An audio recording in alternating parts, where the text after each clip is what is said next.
All right. What's up, everyone? My name's Mike. I'm the Alumni and External Engagement Coordinator for the ANU College of Law. I'd like to begin by acknowledging the traditional owners of the land on which we meet today. I would also like to pay my respects to elders past and present. Welcome, everyone, to this webinar. It's a topic which I personally feel is always relevant, but even more so now given what's going on around us. I just want everyone to know that this session is being recorded and it will be made available on our social media channels in the coming days.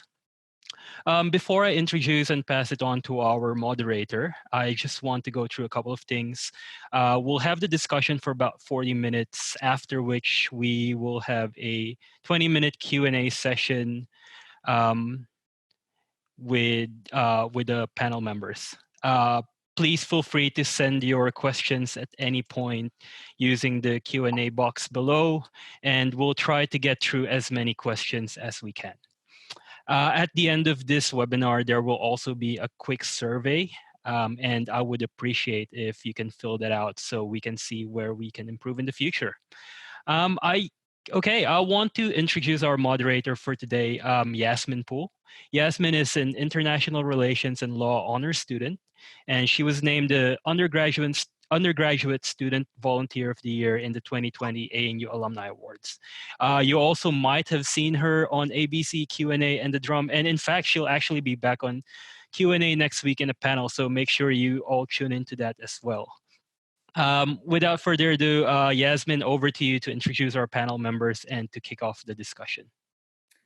Thanks so much, Mike. Well, firstly, I'll preface by saying that this talk is coming at a really good time, because I think we can all agree that 2020 has been the year of very unexpected events. And funnily enough, it's actually been a year where we challenge our own thoughts and understandings about, normal. And within that, race relations has actually been on the forefront of these kind of movements. And we could see that with COVID-19 and the conditionality of existence for Asian Australians, the spike in racist attacks from verbal, physical abuse, and also the Black Lives Matter movement, which has also made Australia force itself to kind of look at itself in the mirror and confront its endemic history of racism. So I'm very privileged to be joined here, at least virtually, by three amazing Asian Australian leaders to share a bit about their insights and also maybe steps for moving forward collectively as a society. So I'm joined first by Helen Zhang, who is a Fulbright scholar and Master in Public Administration candidate at the Kennedy School. He's an experienced diplomat, trade negotiator, foreign policy specialist, China watcher, Mandarin interpreter, lawyer, and communicator, and was awarded the 2014 ANU Young Alumni of the Year. We're also joined by Jieh-Yung, who's the founding director of the newly established Centre for Asian Australian Leadership at ANU, which aims to address the significant underrepresentation of Asian Australians in leadership within Australian public institutions and major private sector corporations. And finally, we're joined by Jean Sum, who is currently the Growth and Partnerships Manager at No to Violence and develops strong and sustainable workplace partnerships to end men's use of family violence. She's also an ongoing mentor to Asian Australian young women and is the creator of someofjean.com, using her stories and learnings to spark the curiosity of readers to explore living their full lives. She's also worked across ANU, including being an Alumni Relations Officer and Partnerships Manager in Advancement. So, I guess let's start off by saying, when we talk about race, it's often easy to discuss these issues in the abstract. But what's amazing about having all of you here today is that you all have uniquely personal and lived experience of this. So to start, tell us a little bit about the journey so far, and over your life, how have you experienced Australia, and what was the process in understanding your identity and issues such as the bamboo ceiling? So maybe Jieh-Yung, if you'd like to start, we'll kick it off with you. Yeah, well, thanks a lot, Yasmin, and thanks a lot, Mike and the College of Law, for the opportunity to speak to everybody today, and to my fellow panellists who I both admire deeply in terms of their own experiences and championing this issue forward. Interesting question, Yasmin. I think growing up in Australia, and especially growing up in Australia with a funny sounding name, somebody who never adopted an English name, and somebody who actually had a very strict sort of Chinese upbringing, having that dual identity has always been a real big part of me. Being able to celebrate my Chineseness in an Australian setting has been in my view, one of the greatest strengths of Australia is cultural diversity and multiculturalism, something that we don't really value. But I think given the current circumstances, we are starting to value what that really means. And growing up, really, you know, I've sort of unfortunately had, like many of our sort of Asian Australian compatriots, have experienced different forms of racism throughout growing up, from outright in-your-face abuse, verbal abuse, to institutional systemic racism, to facing the bamboo ceiling at a very young age as a newly elected councillor and a former deputy mayor. I remember when I first got elected as a councillor for the city of Monash, which is a very large municipal government here in metropolitan Melbourne. When I first got elected, one of the first tasks that I had was actually represent the council at this local/state government conference. And I remember walking into a room. I made the horrible mistake of wearing a black suit that day with a white shirt. That was a horrible mistake. Walked in, and this councillor from rural Victoria, this elderly chap, said to me, "Excuse me, mate, can you please give me a cup of coffee?" And then I said, "I'm really sorry, but I'm actually a delegate here." And, you know, the usual reaction would be, "I'm really sorry for that." But this guy actually doubted me. Like, he actually did not believe that I was a counsellor, and asked for my credentials, asked for my business card, and then tried to attempt to find the manager of the hotel because I would not do what he was telling me to do. So I think from that experience and experience working in government and, you know, during my local government years, I've hit the bamboo ceiling very early on as a 23-year-old. And it has been a mission for me ever since to try and break this, to make sure that Asian Australians are appropriately represented in senior leadership roles, to make sure that Asian Australians have their potential fulfilled and their aspirations achieved. And I think we still have a very long way to go. And but it really starts by having conversations like this, by also Asian Australians themselves speaking out, sharing their experiences, and hopefully find ways of working together collaboratively. Absolutely, Jieh-Yung. And it's, you know, it's really sad. It's actually not the first time I've heard those kind of stories, that kind of dismissive attitude, but it's still equally disappointing to hear.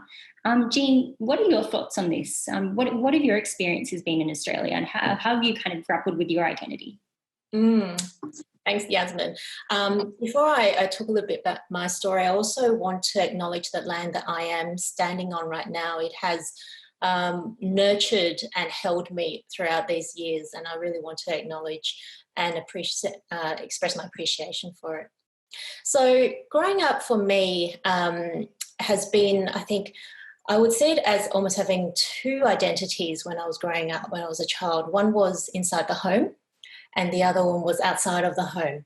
And there were different sets of behaviours and I guess words I used, and even thought patterns inside and outside of the home. And I didn't really realise I had those two identities per se. I remember growing up in high school, and to put into context, I grew up in Canberra and also in a small town in the Hunter Valley.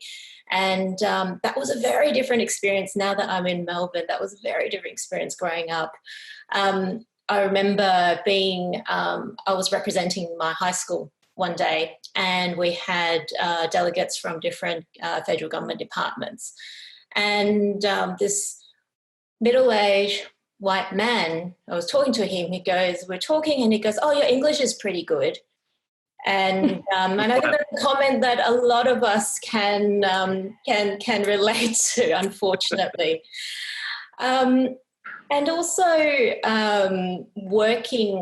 having worked overseas for a little while, and also I was working in international development and working in Asia quite a bit. My identity was also questioned externally because I didn't look like a typical Australian, so blonde hair, blue eyes. And that was another viewpoint that I wasn't quite used to being outside of Australia. My experience of the bamboo ceiling happened when I was around the same age as Jieh-Yung. I was working in the bank, and I distinctly remember that I was trying to be someone who I wasn't. I was trying to fit in with the stereotypical profile of a banker. I tried to go to the pubs. I was trying to watch the footy at the shock of my father when he came home on Friday night, because I'm not the type to, I don't enjoy watching footy. I tried, even wearing pantsuits as an example without not wearing my like dresses and skirts, as being celebrating myself as a woman as well. So, and I was trying to find my place in the world, in the workplace, and also trying to express and find out what my career aspirations were. And that I found really hard because I couldn't find someone that I could relate to and talk to. And so that was my experience of bamboo sealing, and it's rather ingrained in me, this particular experience.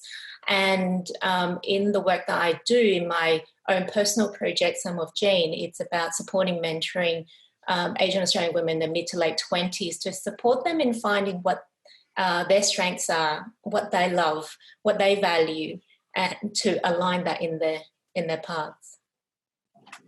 Fantastic. I think it's so interesting how you touched upon that idea of, I guess, trying to fit into an identity, or I guess maybe the exhaustion of being questioned for who you are, and feeling that pressure to try to conform. But I'm so pleased that, you've gone on to have this amazing success and also pass that down to Asian Australian women about finding our own path and journey. So that's fantastic. Helen, let's move to you here. Tell us a little bit about your journey.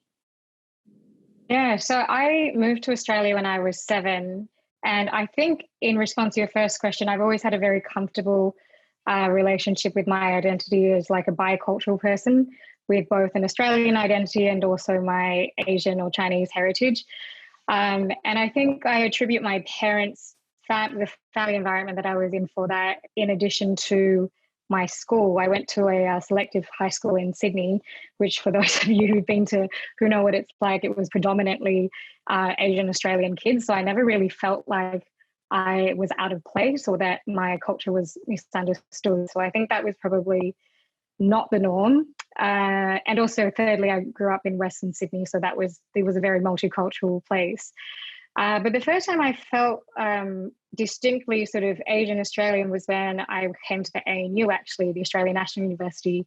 And what I loved about the ANU was that it is it's very representative of society from all segments of Australia and all backgrounds, and not just the urban communities, but also the rural communities. So I lived in a college on campus. I won't say which one, but it was predominantly a lot of borders.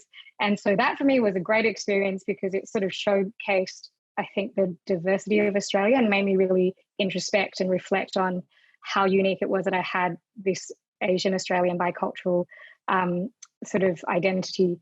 And then I think when I moved to the Foreign Service, so when I worked for DFA and overseas representing Australia, that, a lot of what Jane had said really rang true for me as well, because obviously I don't fit the profile of what a lot of other diplomats expect Australian diplomats to look like. And so on the one hand, I did get frustrated when I turned up to formal events and there were others who questioned whether, China had sent their intern to this this closed meeting, when in fact I was the Australian representative. But I think over time I made peace with that and sort of actually used it as a sign of pride for Australia that we had a multicultural society and we were able to have representatives from non-traditional Anglo backgrounds to represent us overseas. And then to your second question, Yasmin, of the bamboo sealing, this is one that I think I'm still questioning. I don't know whether or not I've hit it. I don't know whether or not it's sort of how far away it is, but I don't think I've necessarily struggled with the term. And I think personally, I don't perhaps understand fully what it is that the term means for people in the public sector, because I do believe that the Australian government, or at least sort of parts of the public sector, have been very proactive in promoting diversity within the workforce. So I hope that answers your question. Absolutely, and I'm glad you touched upon it because I think many would also have similar questions. What is the bamboo ceiling? What could that possibly look like? And certainly something that we'll explore later in this discussion. But moving on, I guess, to the topic of this panel, it was about being Asian Australian in a pandemic world. And as I alluded to in my introduction, COVID-19 brought a wave of racist attacks and almost a feeling that in some that there's a social license now to be openly racist. But instead of, I guess, in a typical racism, in a sense, there's also been a geopolitical element, a lot of conversation about China's actions in this, and expecting also Asian Australians to somehow represent China's ideologies or views. So that has complicated the discussion in a sense. Helen, given your experience in this space around diplomacy, how have you felt speaking about, discrimination towards Asian Australians mixed with that kind of geopolitical tone as well? Yeah, it's been very charged here in the US. So I'm currently based in the US, and of course, within the broader discourse of race and systemic injustices and US's history, I think it's sort of unfortunately taken a sort of like second tier issue recently. But prior to sort of the Black Lives Movement really kicking off, much of what we heard was sort of fanned by the US administration, of course, and using terms that were particularly inflammatory, like the Kung flu, and, I guess the Wuhan virus and a lot of conspiracy theories that were sort of propagated by both sides. So I felt like for a lot of people with Asian appearance in the US at the time, it felt like you were a pawn in the greater geopolitical game of US-China rivalry, US-China decoupling, and also the positioning of the West. And then sort of feeding into that fire was also people who genuinely were ignorant or people who were not very well educated on sort of the issues of race and sort of ethnicity and conflated the two issues. And therefore you became sort of the source of their grief and grievances of that were actually can be contributed to other reasons. So I think it's very difficult because on the one hand, I think the Chinese government does try to leverage the overseas Chinese communities to further its strategic goals.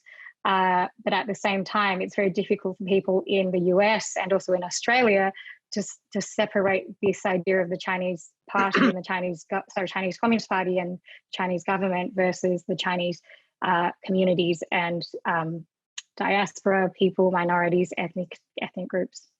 So yeah, it's been tricky. I think for me personally, I'm on the East Coast, so I think I've been spared in a university town of a lot of the more vitriolic and aggressive forms of attacks, but there's certainly been microaggressions that you face sort of on a regular basis, unfortunately.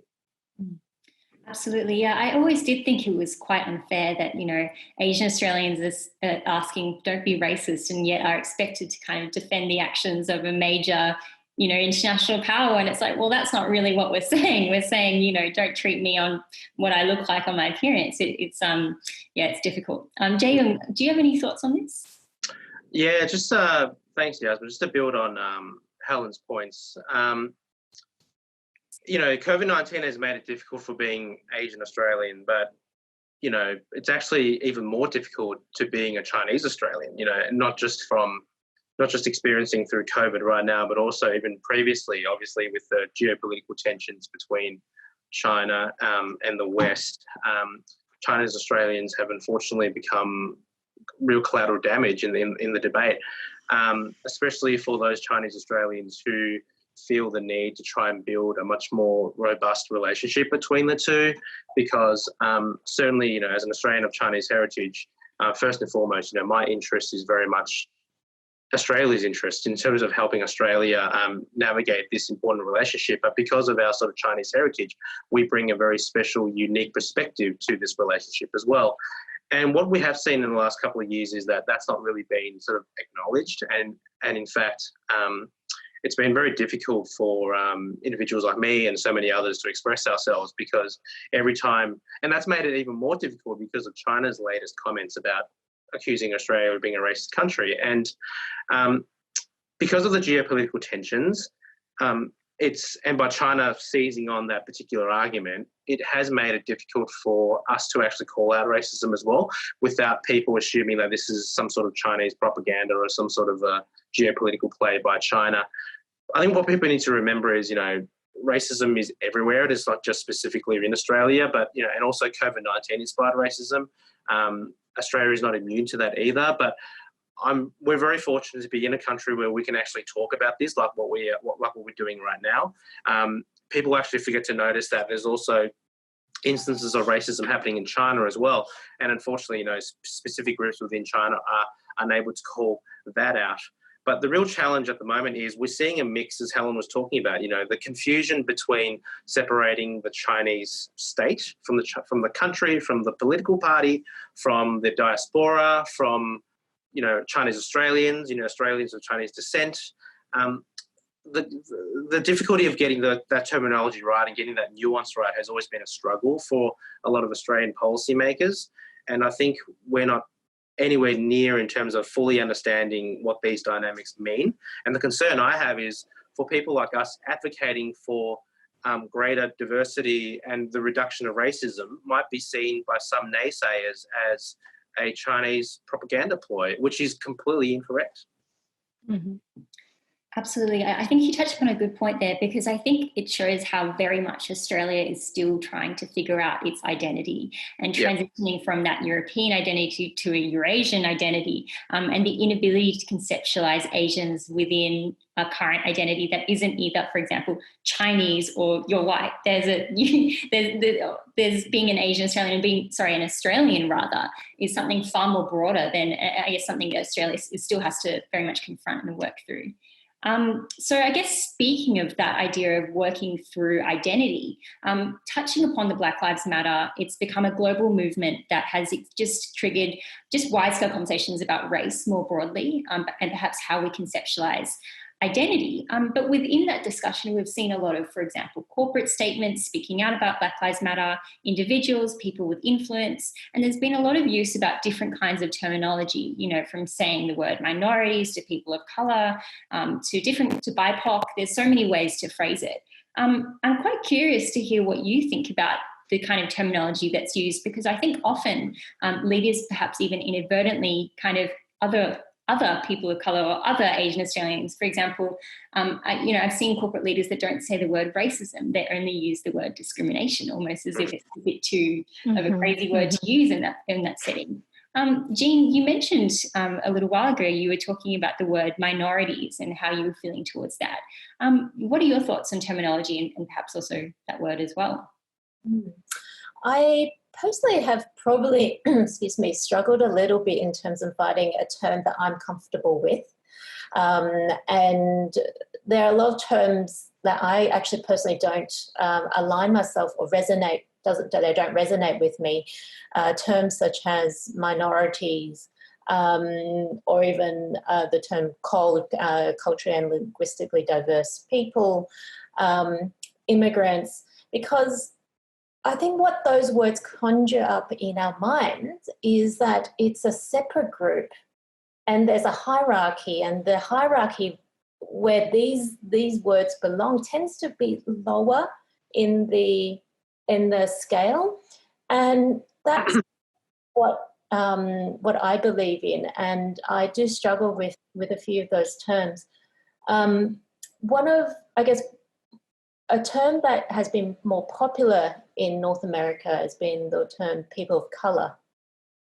And for me, that is starting to sit a little bit better for me. And the reason for that is because it recognises different ethnicities, different cultures in a more equal way. And that's a personal view. There's also the term systemic racism as well versus discrimination, as you mentioned. And I'm starting to use the word systemic racism as well, because I think when we use words like discrimination or other more softer words, we don't step in to take that responsibility ourselves. And whether that's, it's regardless of which background you're from, I find using the word systemic racism means we all have a responsibility, and we all have all responsibility to step in and say something. So that's my take on the terms. That's so interesting that you mentioned that idea of responsibility, because I think it's so true. I've seen a term anti-racism be used more and more, especially among the protests, which is kind of the idea that if we operate in institutions that have traditionally and historically been racist, which they have, what can we do as individuals to have that responsibility and onus to confront that, to challenge that, to change that? So absolutely, really good point there. Jieh-Yung, did you have any thoughts on, I guess, the right terminology? We had spoken a little bit about your previously in personal conversations about the word diaspora and what that might mean. What are your thoughts on that? Sometimes I think with terminology, it's really important for us to get it right, Yasmin. And I think what we're facing with right now is the complexity of these terminologies and the historical connections that these terminologies have, because sometimes when you refer to Asian Australians as a minority, as a diaspora, an Asian diaspora, it actually diminishes our status within Australia. It actually diminishes our own identity as well, and that ability to have that dual identity. And as I mentioned before in my early comments, what's great about Australia is the ability to celebrate your cultural heritage within your homeland, the ability to celebrate my Chineseness in an Australian setting. Not many countries in the world can do that. And I think it's important for Asian Australians, and what we've seen from COVID-19 is more and more Asian Australians are starting to embrace that dual identity, the ability to be Asian but at the same time Australian, and not having the need to sort of hide their Asianness or even deny it. So, and a lot of us who are growing up in this country, and certainly a lot of my peers, have sort of denied their Asian heritage whilst growing up because of the pressures of wanting to fit in. And because of that denial, it actually sort of oppresses their abilities to develop their skills and their talents, their aspirations. And I think when you have words like minorities and immigrants and even people of colour to a certain extent, although I do believe what Jean said in terms of that word being a little bit more appropriate than other words, but like minority or immigrant, but still it sort of diminishes our status within Australia. And I think I don't want to, at the risk of throwing another terminology out there, I think it's important that we should be looking at this from an equal basis. And the word that I'm sort of playing around with at the moment is hyphenated Australians, because we do have that hyphen. We do have that part of us that is different, that is unique, and we should celebrate that. But at the same time, celebrate our Australianness as well. So, and I think it's important for business leaders, corporates, political representatives to actually start recognising this as well. And the word, culturally, linguistically diverse, like hard to say, hard to write, sometimes even hard to even interpret. I think it's really important that we get this terminology right and be consistent from a policy-making sense. Absolutely, I agree. And, as a young Asian Australian, definitely hear that part about that bridging nature. And it's also interesting, I guess, even the word diaspora, I think is often construed in economic value. It kind of misses that. It's saying this is what the diaspora can do for us. It misses the broader role that I guess, Asian Australians or culturally diverse Australians, whoever, play in our wider society. And Yasmin, with diaspora, it's really important that a lot of people think that we are Asian diaspora, but we're not. We're Australian citizens of Asian heritage. So, I mean, it's important to, again, get that terminology right, Yeah, absolutely. Helen, with your role, in the public service, did you have any thoughts on kind of the language that we should use around these conversations? Yeah, I mean, I'm on board with Jieh-Yung's recent hyphenated suggestion. It'll just get shortened, like as most Australian terms do, into something like hypho, like, hey, I'm a hypho. I like it, yeah. I mean, I think that's really important. And I think, you look at the importance of defining things, as Jean had mentioned, talking about racism and actually confronting it rather than sugarcoating it with softer words like biases or, I don't know, what did you say, Jean? I think discrimination, because then it's very easy to sort of generalize the question. And this goes back to what Black Lives Matter is in the US, that some people are saying, oh, but all lives matter. But of course, it's not the point, right? That's not the issue. So I do really agree with getting the terminology right.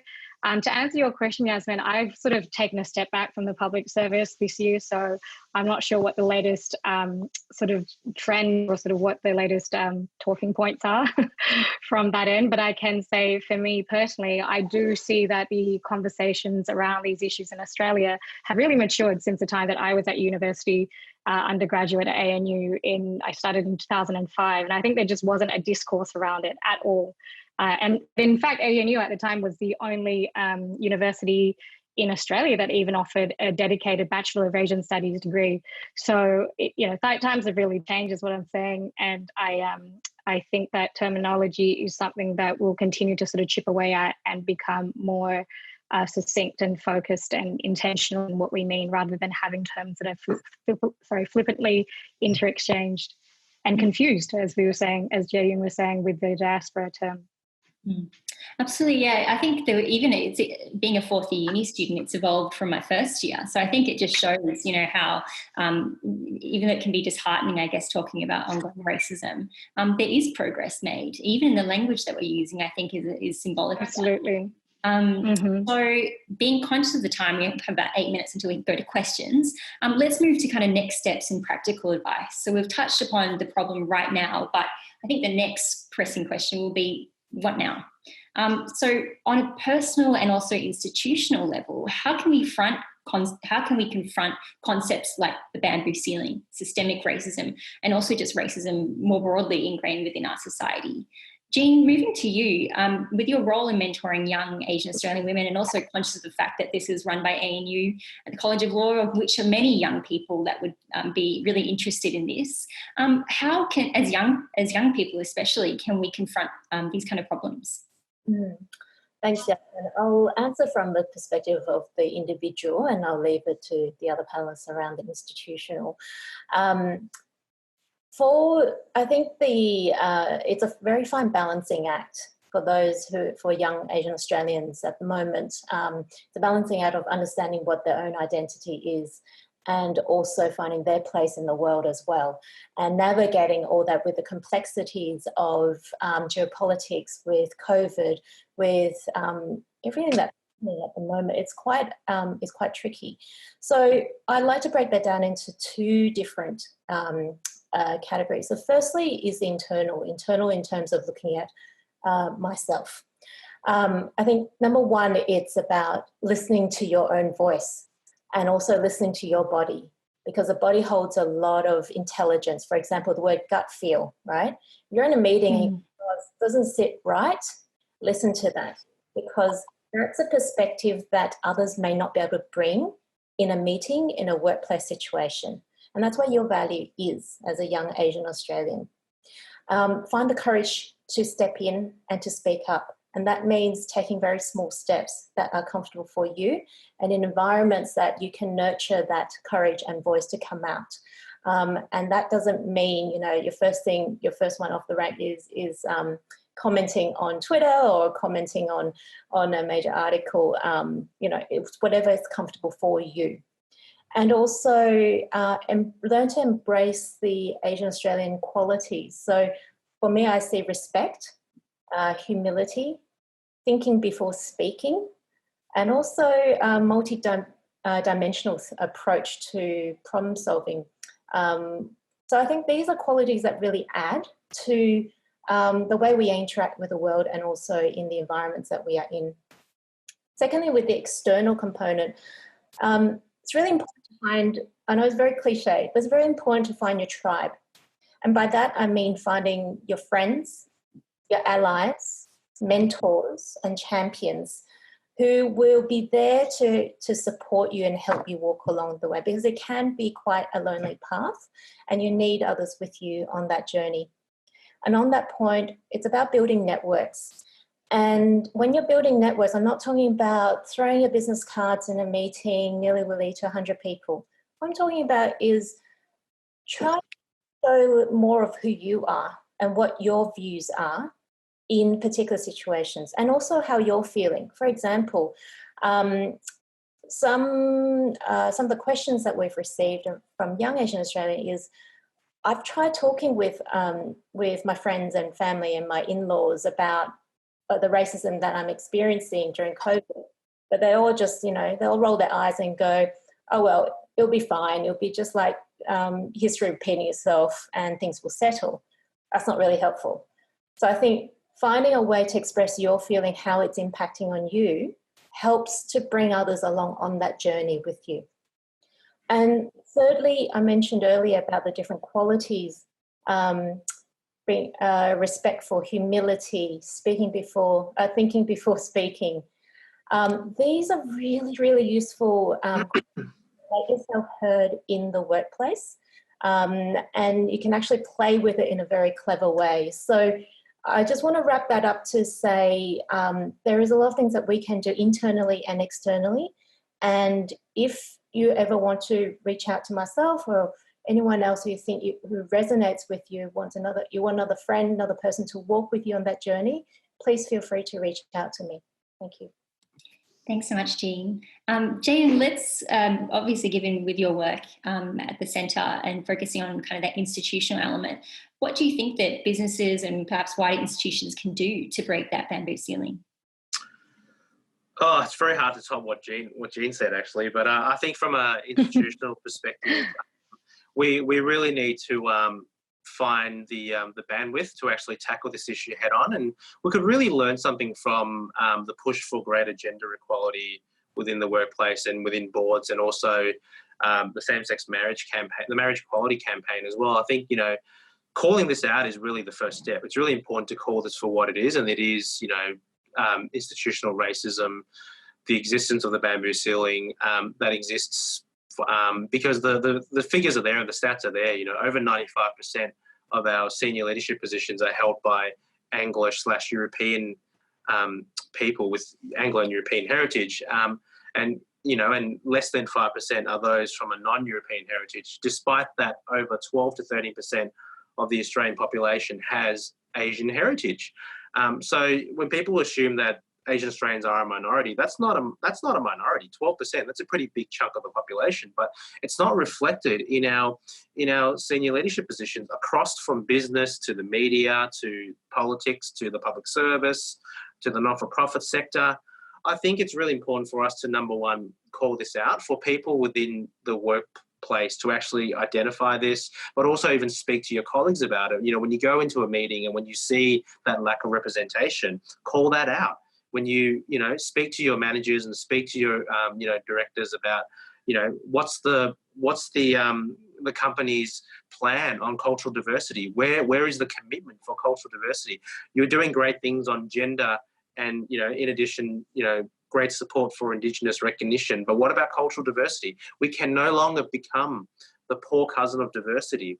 I mean, it's probably more complicated to understand compared to gender and Indigenous, but at the same time, it is equally as important as well. So I think, and what has been a real sort of turning point over the last couple of months with COVID-19 is seeing more Asian Australian voices coming out publicly, calling this out, sharing their experiences, speaking to their colleagues, speaking to their friends, but also speaking to the media, which is very unusual for a lot of Asian Australians, going to the media and actually pushing for this issue. And hopefully through that can generate some further conversations about what we can do within organisations to actually address this. We need to have conversations in relations to targets versus quotas, a conversation that makes everybody uncomfortable, but we need to have it in terms of what's best for Asian Australians to reach leadership positions in the workforce. But most importantly, I think we need to find that commitment from business leaders and from our politicians to actually tackle this head on, make this a priority in line with all other parts of diversity.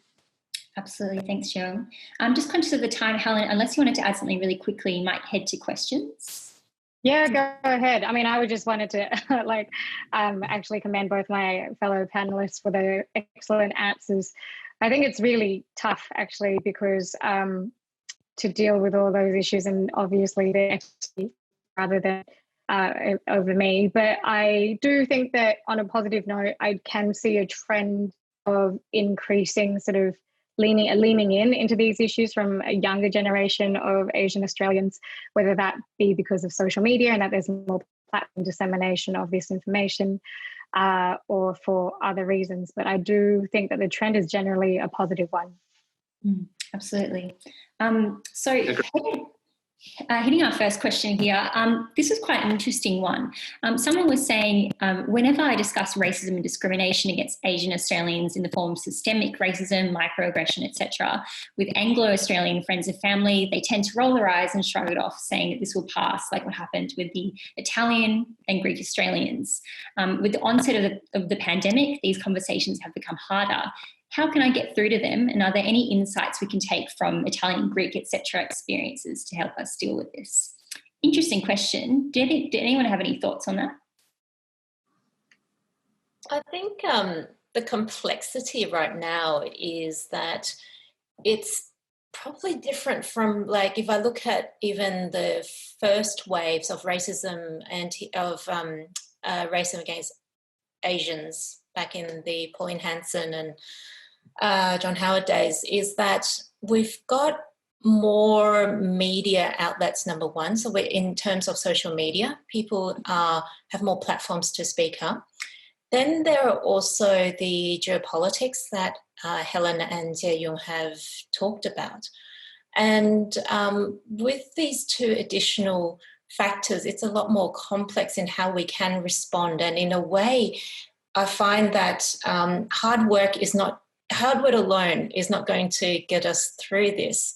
I think we need to work smarter together and also work with other groups and finding champions in if I could use the word mainstream groups to help us bring this message forward. Yeah, I wanted to build on that, Jane, and I think that what is distinctly different from the Pauline Hanson early 90s, is an economic concern, right? One of an economic argument, whereas now it's shifted to one of national security.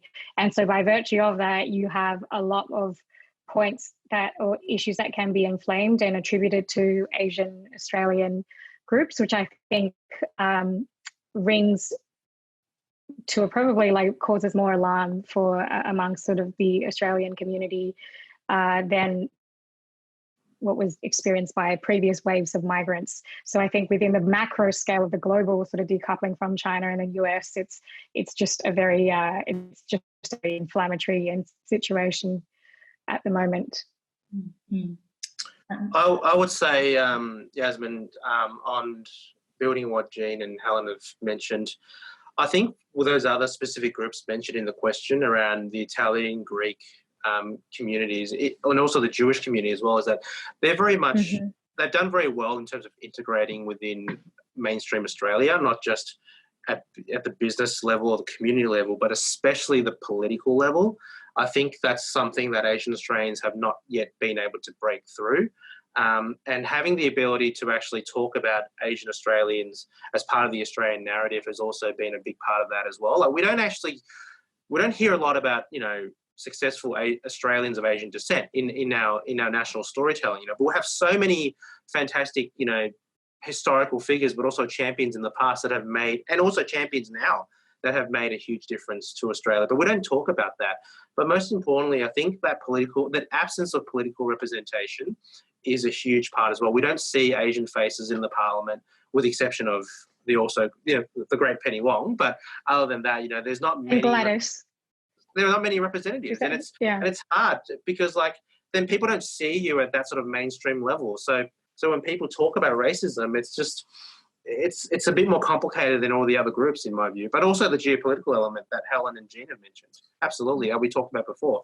Every time we talk about racism, is this a Chinese propaganda ploy? Trying to undermine Australia.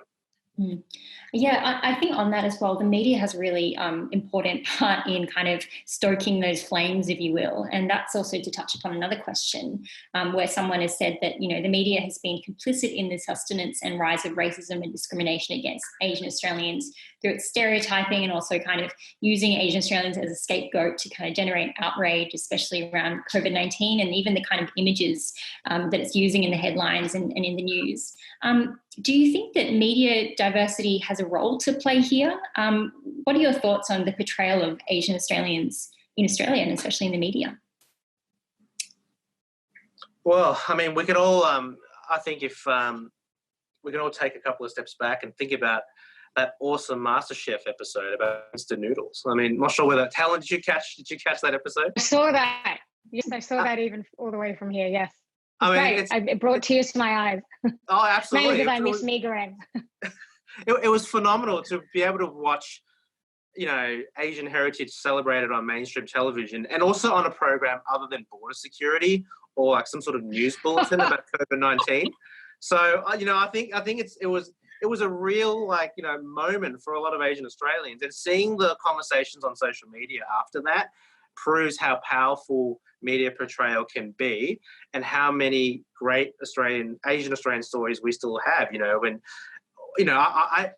I've never had conversations with Asian Australian colleagues about what type of instant noodle I ate when I was growing up. I mean, that was phenomenal, and it's a really powerful thing. And I think the more we start to do that, the more we see Asian Australian faces on Q&A, like you, Yasmin, that you'll be doing next week on Monday, and more Asian Australian commentators talking about issues facing Australia, not just about racism, but just about the economy, or even Indigenous recognition, or any other issues. The more we start to break down these stereotypes. Mm-hmm. Absolutely. So moving on, I'm going to the next question, which is, we've received a few about education. The idea of, it has kind of two components in a sense, and touching on what Jieh-Yung was saying about storytelling and engaging Asian Australians' kind of national narrative. Often, even back in high school, the history that we focused on was not Asian history. It was UK, it was US history. And even looking now, we often do fail to recognise the contributions of Asian Australians. Ashur Khan in the chat was saying that there's amazing contributions of migrants in rural, regional and remote Australia, especially, even going back historically, that's been the case, but we don't often speak about it.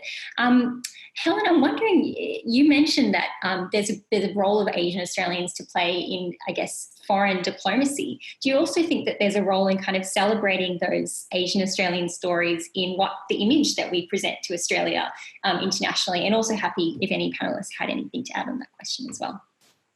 Yeah, absolutely. I mean, in my last posting to Hong Kong, we promoted the role of Asian Australians in the World Wars, and actually featured them during Anzac Day, and sort of showed profiles of these people who had come to Australia over 200 years ago and had fought for Australia and fought for our freedoms.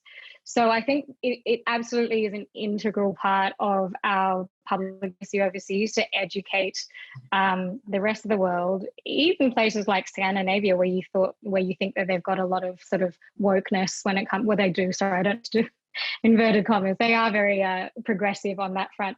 But I think Australia is quite unique in that not only are we multicultural, but I think we do give first-generation migrants, such as myself, a path forward, and we are a meritocracy. And so that is also part of the story, to that, we do celebrate our history and we do celebrate our migrants. So yeah, I do think that that's going to be that's going to be ongoing part of our soft diplomacy overseas. Yeah, absolutely. I see one about here as well. Jean and Jieh-Yung, you spoke about that idea of speaking up. But someone said, Erin Chu says, being Asian Australian / Chinese Australian, when we talk about racism, we're deemed suspicious, unpatriotic and potentially loyal of mainland China, even if we're not from China directly.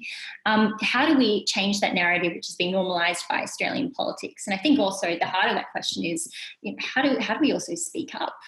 If we speak up, we're deemed, not Australian or not being grateful for being here in a sense. What are your thoughts on that? Jane? I think from my personal perspective, I speak from how it impacts on me as a person.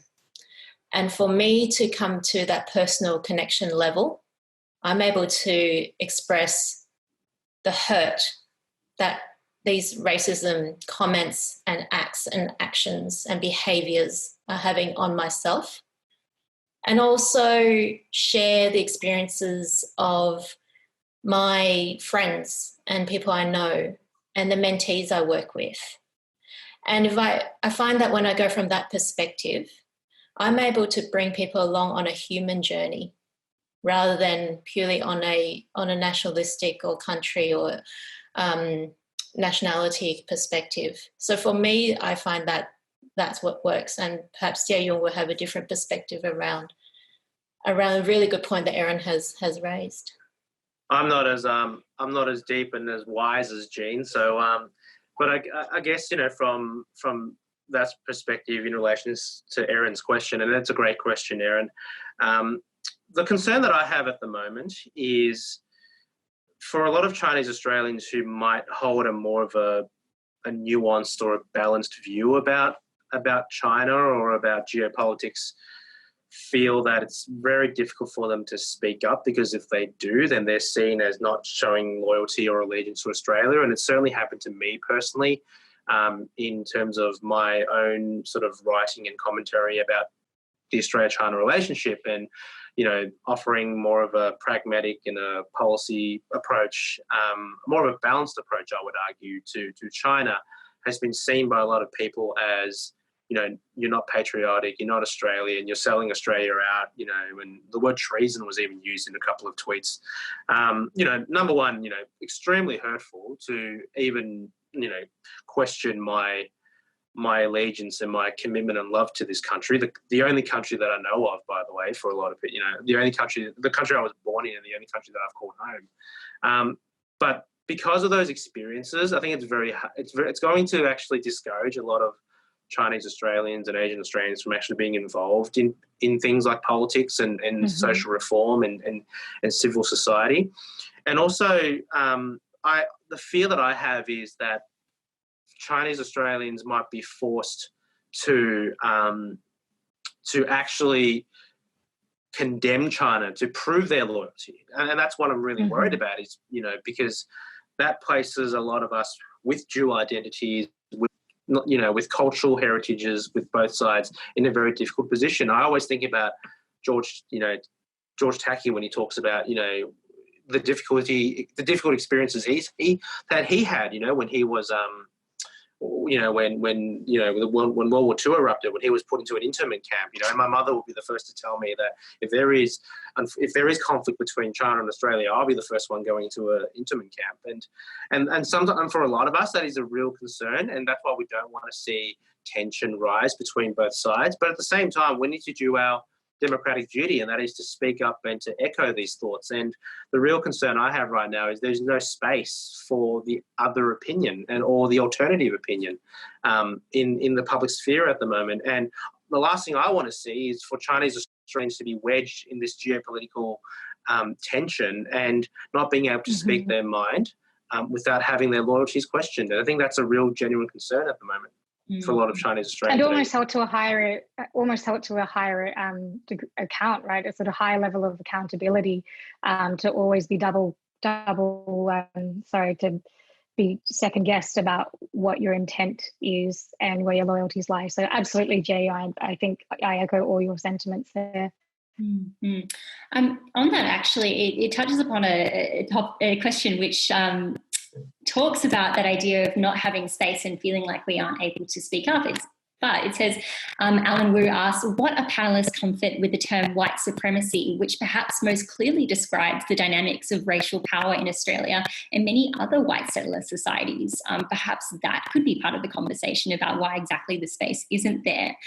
What are the panellists' thoughts on this? It's been increasingly used, I think, in light of the protests. Does anyone have any ideas on that kind of language? I think to Alan's point, sorry if I interrupt just a minute, I think the term white supremacy, certainly here in the US anyway, is very much associated with slavery and sort of the historical elements of that. And I think it's not necessarily as nuanced enough to really bring into this discussion. I think a better term is talking about white privilege, which is something that I know is bandied about every single day here when I was studying, and I think that probably captures more of the subtleties around the discussion, because it's not only one of sort of economic issues, it's also one of the subtleties of the racial privileges that the system has set up for people who look white, including, you know, going back to someone's earlier question, those Greek and even Jewish and Italian migrants to migrant countries. Mm-hmm. So I don't know if white supremacy is a useful term. I feel like it's more inflammatory than it is helpful in this context. Interesting. Well, yes, but I think that's a very good point from Helen in terms of, you know, the experiences that Australia has compared to the United States. I mean, Australia never went through, at that level at least, the civil rights movement that the US has experienced. But most certainly, you know, Australia has, in my view, a more complicated understanding of multiculturalism than the US. Mm-hmm. But at the same time, I would also argue that our ability to navigate that policy is also much more stronger as well. And I think at the same time, in terms of racism, though, Australia has never really had a mature conversation about racism because a lot of our political leaders always see it through some sort of a cultural war lens rather than a real issue, a social and economic issue that has been, you know, plaguing, Australia for such a long time. So I would agree with Helen that I think, you know, white privilege is probably a more appropriate, relevant term in Australia. But at the same time, that doesn't mean that the issues that we're facing here is not in comparison with the issue in the US as well. So, it's I know we always like to compare ourselves with the US, but I think when it comes to very different, we should, you know, win on that one in my view. Mm-hmm. We also have another question here for Jean. It kind of touches upon what you mentioned, but it said, to what extent do you advise young Asian Australians to lean into typical East Asian / Confucian attributes, such as those you outlined around respect and humility? And to what extent do you suggest folks adjust to Australian workplaces that still valorize an extroverted masculine model of leadership and are likely to do so for a time yet, touching upon, again, the bamboo ceiling? What are your reflections on that? That's a very good question there, Alan. I think because we have the advantage and privilege of being brought up in different cultures and as a blended culture that we create for ourselves, I think leaning into these more traditional Eastern philosophies, and I think it's a play. It's a play in a sense of seeing what actually works for you. So, for example, one of the blogs that I wrote about is how to be heard in a meeting in a room full of loud, extroverted voices, and this was a very real example. And by nature, I'm quite introverted, but I'm an extroverted introverted, so I can speak up and be in that space. But I know when I'm in the more the louder kind of extroverted kind of space, it tires me out, it exhausts me. So what I did in that particular meeting was I figured out who was the key, who was a facilitator in that room, who controlled the room, and I made eye contact with that particular person. And what I did was I just simply raised my hand and I said, "Yep, I got something to say." And then what I did when I got the floor was I used my strengths.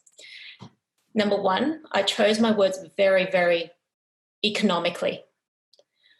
Number two, I slowed right down to make sure the tension in the room was to exactly what I was saying.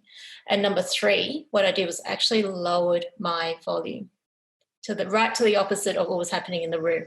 And by harnessing those particular techniques and qualities, I was able to get my message through very distinctly, and it was heard and taken on board. So that's an example of how I leaned into my my heritage through respect of who was in the room, and also being true and respecting myself in what sustains me and won't exhaust me. So I hope that's a solid example of what that might look like in leaning in. Well, it looks like it's 2 p.m. That's time, unless anyone had like a 1 minute response to that. I think, Jean, you nailed it. That answer. She really did, Yasmin, but I think this also proves what Jean said about that leadership comes in many different forms. And I think this is where the conversation about recognising different forms of skill sets needs to come in, because we need to start thinking about leadership as diverse as well. You know, not just that 6'4" male who makes Churchillian type speeches. We need to start thinking about leadership that, you know, there's some sort of like, you know, there's more introverted leadership, and then there are even people who are working behind the scenes have a different form of leadership that should be recognised as well. So. Absolutely. And I think, especially in light of what's going on right now, it's more time than ever that we need different ways of thinking. We need different thoughts, ideas, outlooks, perspectives. And I think the real lesson from all of this is that we just need to listen as well. And it truly has been a privilege to listen to all of you. And I'm sure that everyone who's watched this has gained as much from it as I have. So thank you so much for spending your time today. If anyone had any further questions, I'm sure the panelists wouldn't mind if they reach out and ask. But thank you so much again, and see you everyone later. Thank you, everybody. Thank you. Thank you, guys. Bye. Bye.